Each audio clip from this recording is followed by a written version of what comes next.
Good evening. I'm Rich Lowry, in tonight for Sean Hannity. It seemed that those on the left feel that the First Amendment applies only to themselves. Members of the Tea Party movement saw that firsthand last weekend. Harry Reid's hometown of Searchlight, Nevada. Reid supporters lined the streets, throwing eggs at the Tea Party buses as they passed by. There are even reports that some of those Reid supporters intentionally redirected buses in the wrong direction as they approached the rally.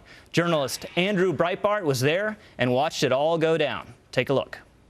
Oh my God, they threw eggs. They're throwing eggs. Lovely. They threw eggs. Isn't that nice? Everybody on the bus. Get him out of here or I'm going to jail today. Get him out of here. Wait. What did you just say? I said I love you, in spite of what you are. That's what I said. You're going to go to jail today if I don't get out of here? Everybody disagree with each other. I haven't said anything provocative. I haven't said one thing provocative. It's over. It's over. I have not said.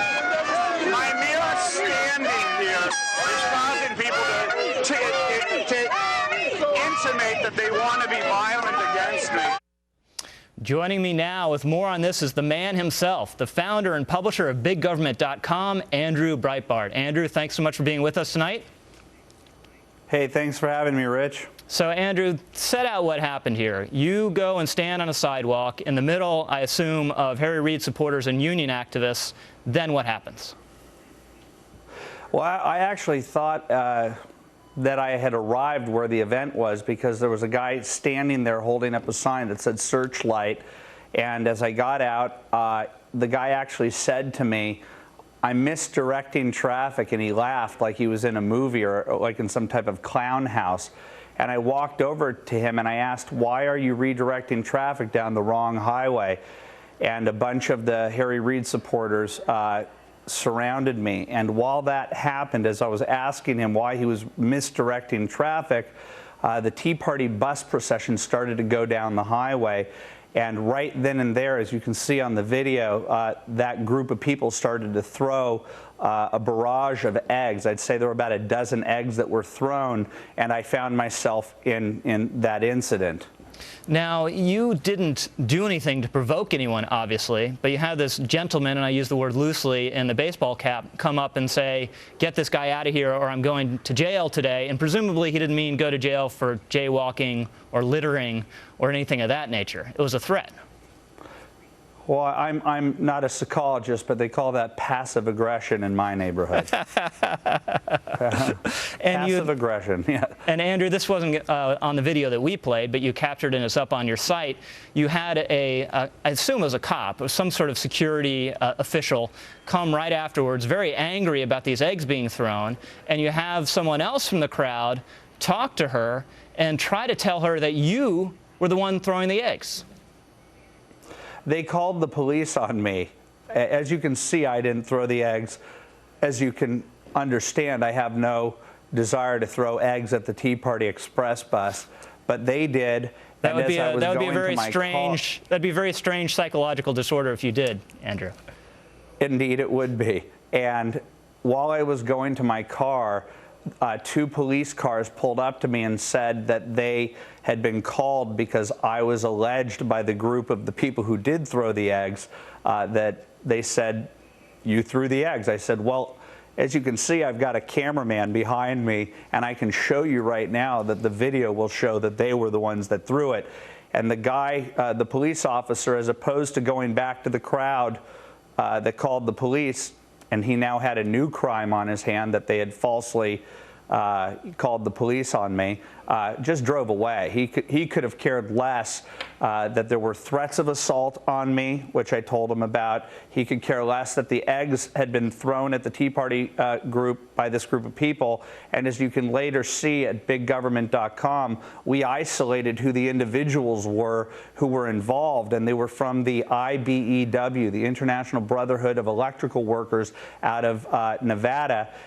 They were the ones that were throwing the eggs, and the person who called the police and who on camera is seen blaming me for what is obvious that I didn't do is a guy by the name of Brian DiNarzio, who works for the Nevada Democratic Party.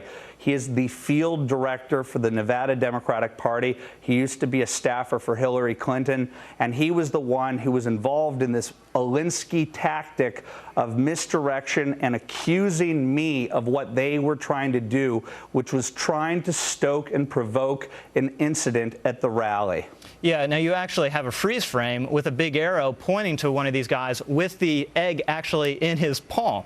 So, Andrew, let's get to the deeper political import, which you began to do right there.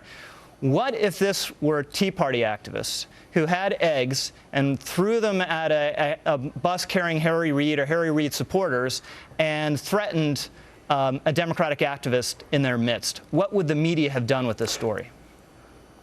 Well, the narrative that came out of the false accusations from the Capitol protest the day before the health care bill was passed was that the Tea Party movement is racist, that it's on the verge of some type of violent outburst, when the facts have not aligned up to that whatsoever. But the mainstream media is buying the left's new tactic of trying to destroy the Tea Party by maligning it and marginalizing it to the outskirts of society. This is a coordinated attempt to destroy the Tea Party movement. That's my assessment of what's going on, and this goes against the narrative. The video of them trying to go to they had to go so far out of their way to go to Searchlight, Nevada, which is a place that I think was last touched upon by Neil Armstrong and Buzz Aldrin. This is a lunar landscape where these Americans came to protest and talk about the Constitution. You could watch the video. Andrew, really quickly, we have about a minute left or so.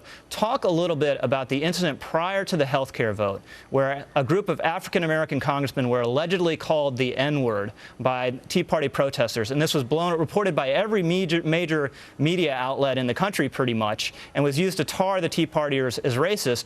You guys have done a lot of analysis of the video. You don't see it at all on there, and you believe it's a hoax. Well, I've offered $100,000 to John Lewis, Congressman John Lewis, and to the Black Congressional Caucus to prove that that incident happened. There was a sea of new media. Everybody was holding up iPods throughout the entire event. If you heard the word N-word, if they heard the N-word, their heads, which were caught on video, would have moved left or right to the commotion. It didn't happen. This is all a concerted effort to try and destroy the Tea Party movement by branding it as violent and racist. Andrew, thanks so much for being with us tonight. Keep up the great work. You're invaluable. Thank you very much. Coming up.